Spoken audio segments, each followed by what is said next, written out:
You're listening to the Cyberwire Network, powered by N2K.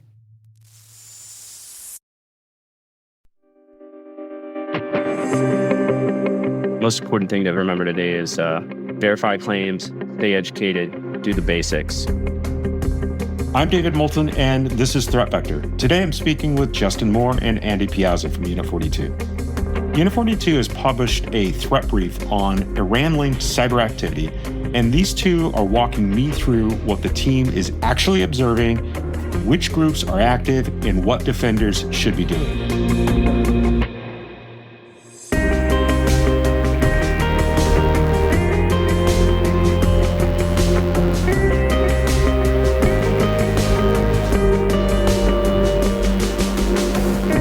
Justin, Andy, welcome to Threat Vector. Really glad to have you both here today.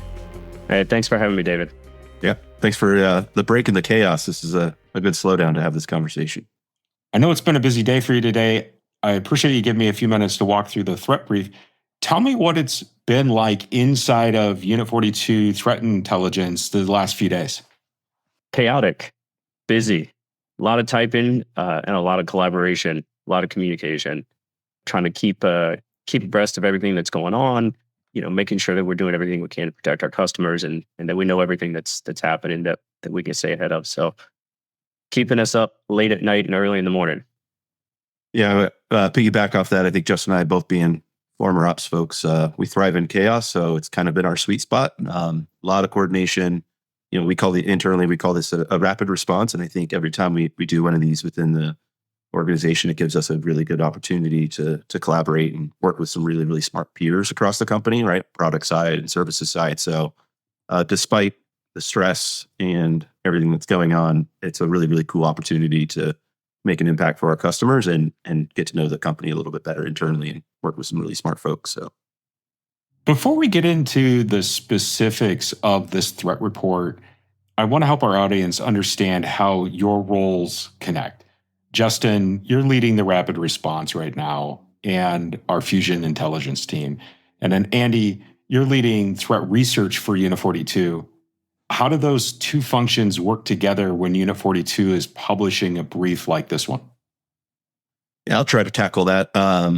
Let Justin expand on his role for a rapid response perspective. But day to day, I have the traditional threat researchers within Unit 42. We're the ones that are going out into case data, customer telemetry, if they have it turned on, coming in-house. And we're the ones trying to understand the intelligence picture, big picture, down to the technical weeds. So I won't just say strategic, but really understanding the intent and capability of threat actors that we see through Palo Alto Networks products and services. We're the ones that are going to drive a lot of the original research, and then trying to make sense of that is Justin's kind of fusion intelligence role, is taking what we're seeing plus what the rest of the vendors are seeing and partners and information sharing circles, trying to fuse all that together to make a bigger intelligence picture. But I'll hand it to Justin to explain the chaos of running a rapid response too, and how that plays in with us. Yeah, so rapid responses are kind of a lot of fun. It's very much like herding cats.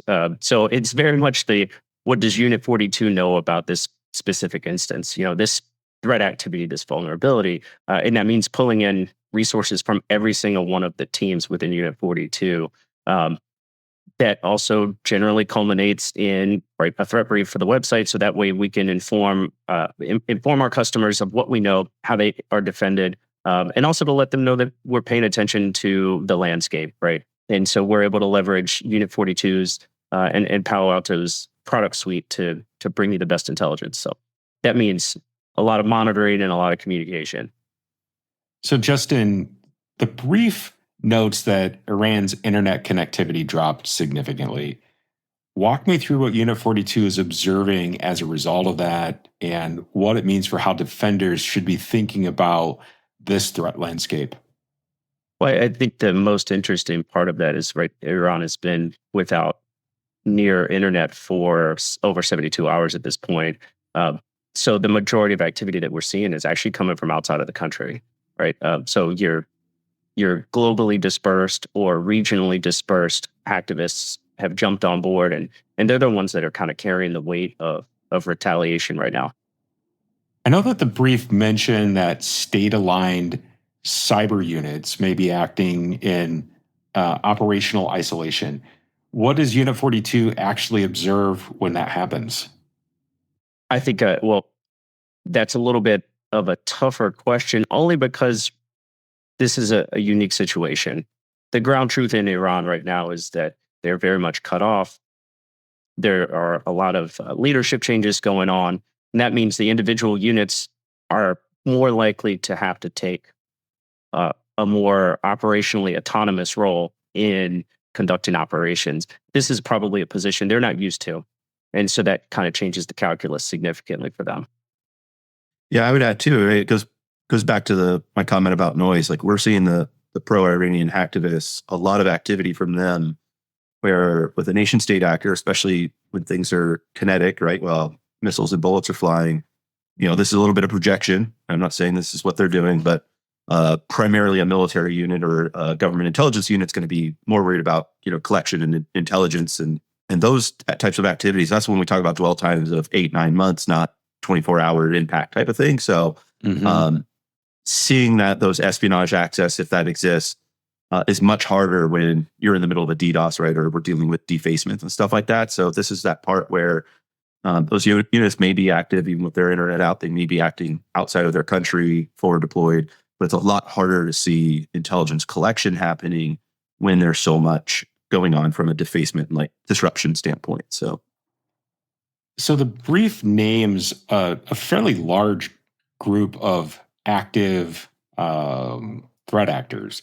I think it had Handala Hack, it had Darkstorm Team, Dynet. There were some pro-Russian groups, and coming to mind, one of them is Cardinal.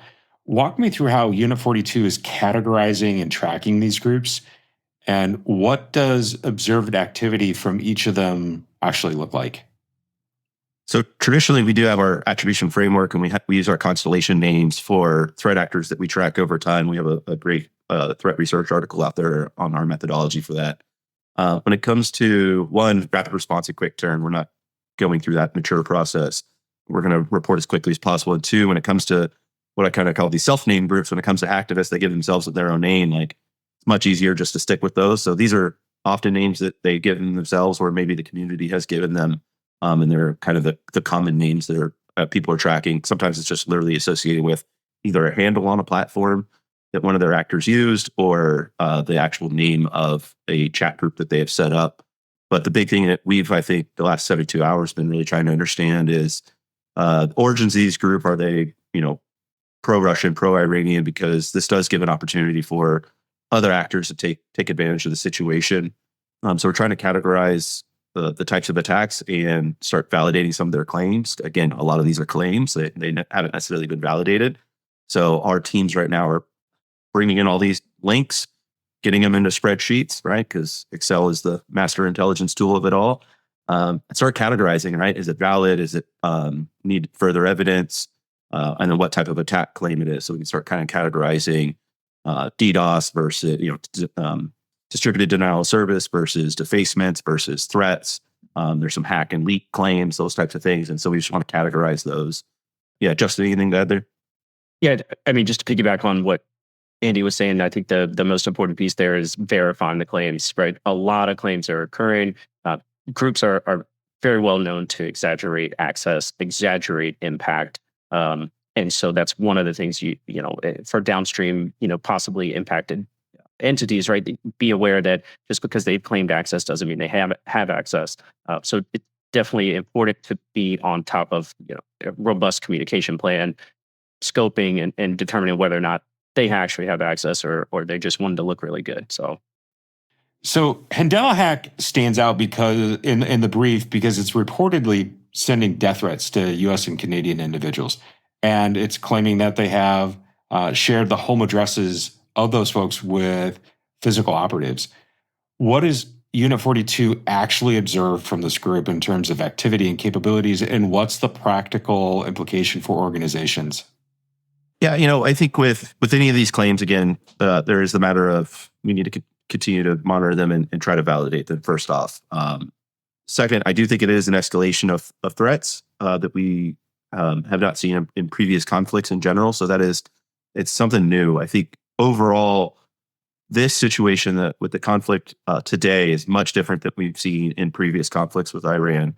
And I want to point that out because as we get into talking about whether it's cyber capabilities or these death threats, the rule book's out, right? They are a country that's under attack. We do not know how they are going to respond. These hacktivists are going to respond differently than we've seen in the past. They may feel like this is a gloves off situation and those red lines don't exist anymore. I do think because we're talking about physical threats, those are things that we need to take seriously and consider, our OPSEC or PERSEC or operational security and personal security a little bit more. We've seen, ransomware groups do some of this stuff in the past, but I think for the most part, they've either not been taken seriously or haven't actually bore fruit. But with the situation now, if Iran's been a state sponsor of terrorist organizations in the past, there's no telling. And I think this is a little bit, when it comes into the physical threats, is a little bit outside of our expertise from a Unit 42 perspective. I really just encourage folks to look at their cyber hygiene to help protect that data of where they live and think about what they're posting to social media, especially if they're outspoken against the conflict in Iran. I think you have to consider yourself a heightened target. Like, ensure your personal accounts are enable multi-factor authentication, protect privacy, protect records as much as possible. A little harder with U.S. I'm not sure about Canadian laws, but U.S. with our home records and yellow pages and all that information being out there. But we can also make it a little bit harder by not posting to social media where our home addresses are and things like that. So if you're going to be public facing and talking against the regime, you should take some additional precautions. Andy, if you've received a physical threat, a death threat from one of these groups, what should you do? Now, I think if individuals are named, they need to take it seriously and consult with local law enforcement, make sure report to the FBI as well. But I would definitely talk to local law enforcement. They understand your persona, why you might be involved in the threats, talking to local law enforcement about the security of your house. If you've got, security systems, those types of things, just making sure that you've touch base with local law enforcement and federal as well, since this is an international thing. I would definitely touch base with the FBI as well. I also like to just jump on there and say too that social media accounts are an immediate place for threat actors to go. So if you have been targeted, ensuring extremely high levels of cyber hygiene, change passwords, ensure that you're not that you're paying attention to phishing emails, SMS messages. Just kind of the basics of cyber hygiene will go a long way protecting you. What are the TTPs and IOCs Unit 42 is tracking that defenders should be watching for, regardless of where their organization is located? Well, I definitely think more of the TTP side is, higher level is the disruption, is understanding your supply chain as far out as possible and what those impacts could be, right? We've seen a data center literally destroyed, right? That might not be in most people's threat model. And so understanding, right, as the US always jokes around, when US East 1 goes down and East Coast loses access to most social media, Netflix, if you're regionally based, understanding where your backbone is, and if you lose network, do you have satellite comms or secondary communications for especially critical systems? I would look at some of those relationships that may be under stress. If you have shipping relationships, or if you're especially energy company operating in the Middle East, right? Those are heightened tensions. Expect delays in any transportation going through that region. A lot of those things are kind of non-cyber may be impacted from just the fact that there's geopolitical situation going on. I mean, we've got closed airspace that's going to reroute airplanes, closed shipping routes. Those types of things are going to slow down transportation. So understanding impacts to the greater business and supply chain from that perspective, I think, is important.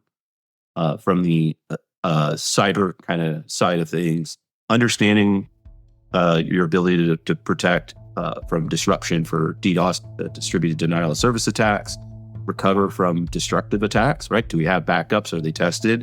If you get a wipeout or wiper deployed from Iranian actors, how are you going to respond? Are you prepared? Have you tabletop that? Do you actually know where the backups are and that they work? Those types of things, I think, would be the conversations I would be having with my security team right now.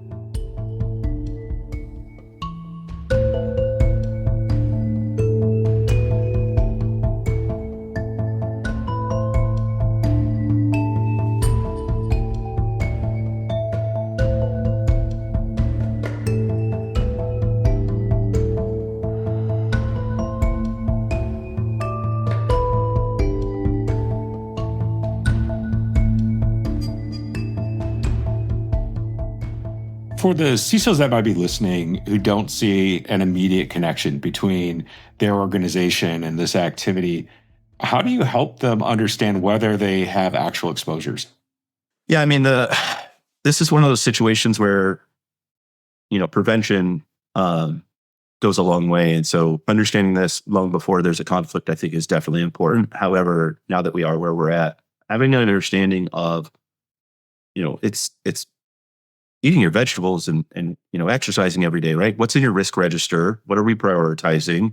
I think this shortens the response time frame of being able to do some of those things on the risk register. But I don't think it's a novel, net new risk for most companies. If this was on the radar, it should have been on their radar years ago, or at least months ago. Yeah, like I said, it might speed up how they respond and what they do, but I would really encourage them to look at the fundamentals and ensuring that they have an MFA in place, that they are patching and prioritizing patching of edge devices. All of the traditional initial access places, I think, are very important. I don't think any of that shifts just because of the kind of time-based pressure. From a threat landscape perspective, especially with the hacktivists, pro-hacktivists, and the third parties who may be taking advantage of the situation, I do think it changes the threat landscape of who, or what we call like a threat model of who may impact your organization normally. Normally, you worry about, okay, I have these critical assets and these are the type of actors who care about these critical assets. But when there is an armed conflict, it's more of an acting out situation. And so I think any organization that deals with the energy sector, deals with the Middle East, telecoms, they all need to be on heightened alert. But then anybody who uses energy or telecoms needs to also understand what those impacts could be too, right? There's a lot. I mean, unfortunately, there's no company that exists on its own on this planet, right? Everything is connected.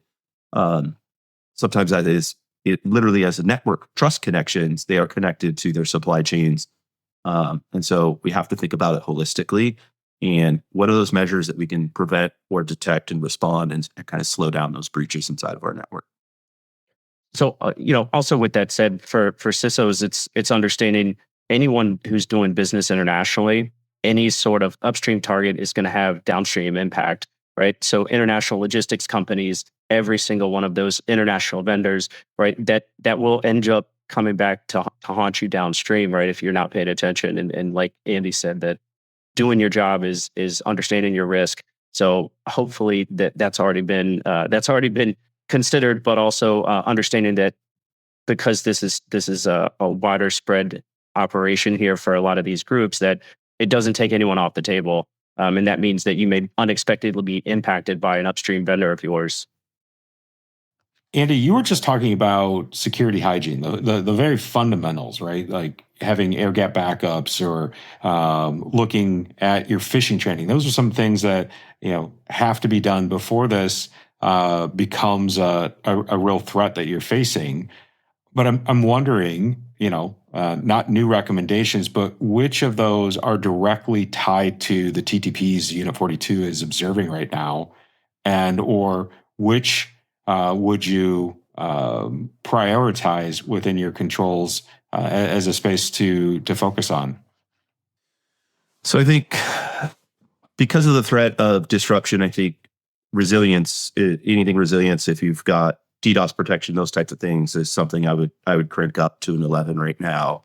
And then recovery operations, the air gap backups and testing and recovery capabilities, because we don't know if we know Iran has used destructive malware in the past, and we don't know when and where those are coming from next, right? So I would definitely be prepared for those types of things.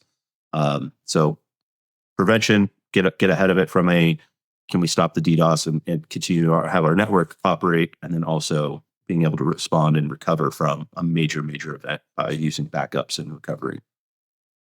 I'm curious, as you're watching this situation unfold and you go back to some of the similar situations in the past, where do organizations make mistakes? Where are they tripping up consistently that you would call out today to give them a little bit of a heads up on what to look out for? Burnout. Definitely burnout. You can't be intelligent if you're not sleeping and eating and getting up and moving. I don't know if we're day 3 or 4 or 7 at this point. And it's a good reminder for myself. Leaders need to start thinking about what is the rotation schedule. Justin's starting to look a little bloodshot in the eyes. When was the last time he slept and ate and got up and got some water, and making sure that we're forcing people away. It's really, really easy to burn folks out. And, the more tired we are, the more mistakes we're going to make. We're not going to be intelligent if we're not getting the right calories in recovery. So take care of your people right now. This is a major crisis. Absolutely. But if your network is not under threat right now, you should not be in a war room and incident response bridge on every day. You should be taking care of your people and be prepared and have enhanced monitoring, but let some people get some sleep, or you're not going to be there when you need to be responding. A lot of that too, just go back to the basics, right? When it comes to cyber hygiene and policy, make sure your IR plan is solid, make sure you have a response plan, make sure you have a comms plan, ensure that you've conducted asset management, you've patched everything. A lot of this comes back to the basics, and that goes so far in the long run. I think that's a really good advice all the time, but especially during a crisis, is to make sure that your plans are in place and your teams aren't burning out. This could be one of those things that, given the personalities I've observed in security, you're mission driven, and the mission's over when the mission's over, not when you're tired. But you're right, Andy. Not enough sleep.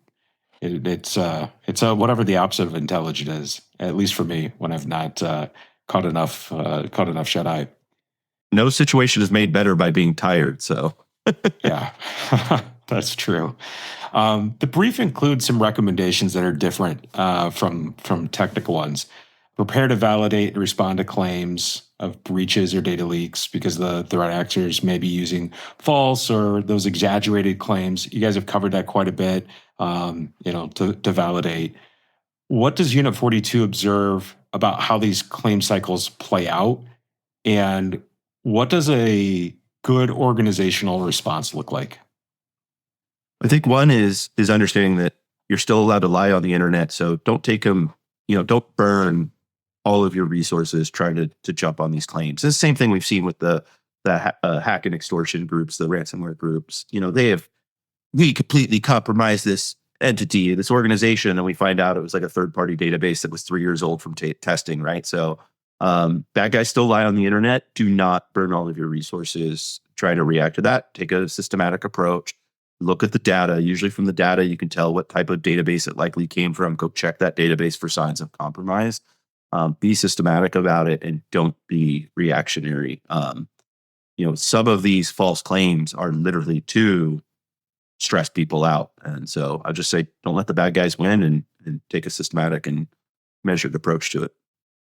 A great organizational response is to continue doing what you're doing. Do the right things at all times, right? Don't make a situation out of a claim, and do your best to maintain a pretty positive but diligent posture, right? Make sure that the SOC is doing their work. Make sure that you're in touch with your vendors. Make sure that you're paying attention to third-party risk. Consult with legal and policy in your company's comms, things like that. And continue to stay abreast of what's going on. Read, ensure that you know what the landscape looks like right now. The landscape is heavy hacktivist activity, so that's a great thing to know. The majority of that has been, very much in the realm of DDoS, right? So being aware of that and the potential impact, that's going to set you up for success. Have you guys seen any cases where a really well-handled public response to a hacktivist claim reduced the attacker's impact? there are a lot of exaggerated claims.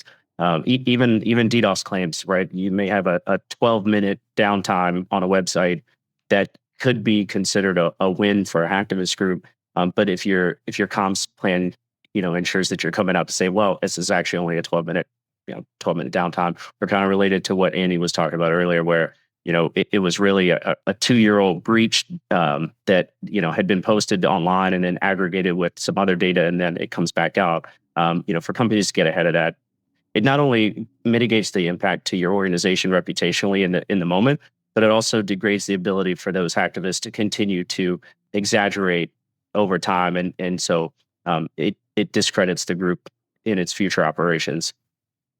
Yeah, I will say, without naming names, a comms plan can make or break a company's response. They could have the best response in the world from an IR and protected perspective, and their comms plan or team botches it, and it looks horrible, right? Or we've all gotten there was no major impact, and a week later, like 5 million records, and then 2 weeks later, 10 million records, right? Like, it just keeps getting worse, and then you get the letter in the mail, and it was everything, including your DNA test.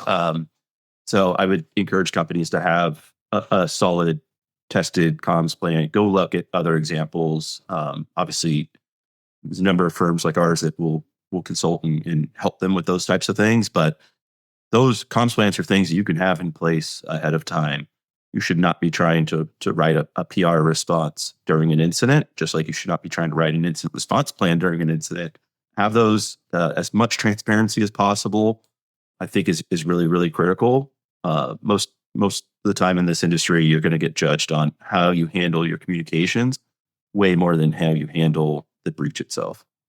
Yeah, you handle your response in life is up to you, and what happens to you is sometimes out of your control. Well, you've mentioned this idea of having a really good comms plan, and you've talked about validating some of the claims and not over rotating on them. Are there maybe 2 or 3 other concrete actions that you would recommend to our listeners that move the needle most based on what Unit 42 is actually observing?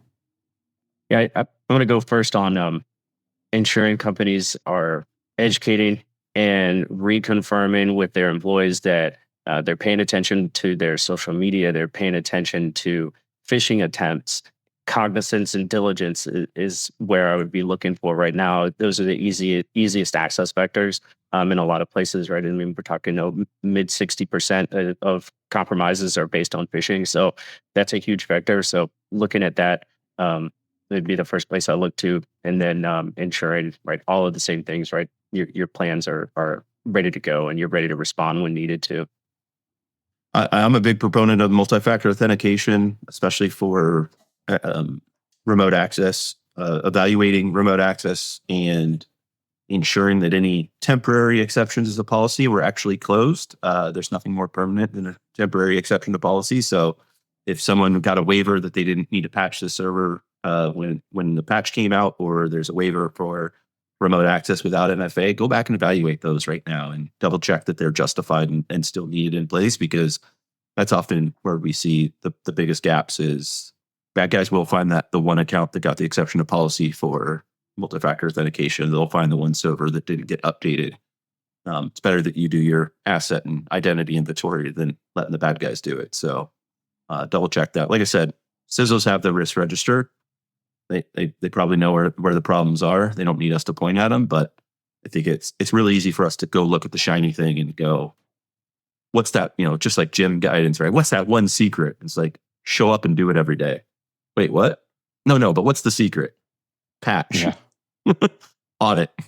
Secure. That's it. Every day. For listeners who want to be able to stay current on what Unit 42 is seeing, I want you to go to our Threat Research Center and read our blog. It will continually be updated as we know more and as we validate what we know. The link to that will be in the show notes. Justin, Andy, thanks for coming in today, giving me some of your time and sharing what you've observed in this unfolding situation with the Threat Vector audience today. I appreciate you both coming in and answering my questions. Thanks for having us on, David. Appreciate it. Yeah. appreciate the opportunity and the short break from all of the Slack messages and emails we probably missed, but we definitely needed it. And we're going to take our own advice and hopefully get up and get some water after this.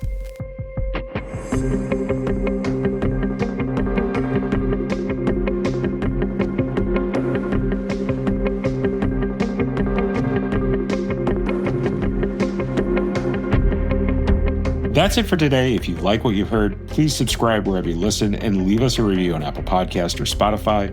Those reviews and your feedback really do help me understand what you want to hear about. If you want to reach out to me about the show, email me at threatvector@paloaltonetworks.com. I want to thank our executive producer, Michael Heller, our content and production teams, which include Kenny Miller, Joe Benacourt, and Virginia Tran. Elliot Peltzman edits the show and mixes the audio. Goodbye for now.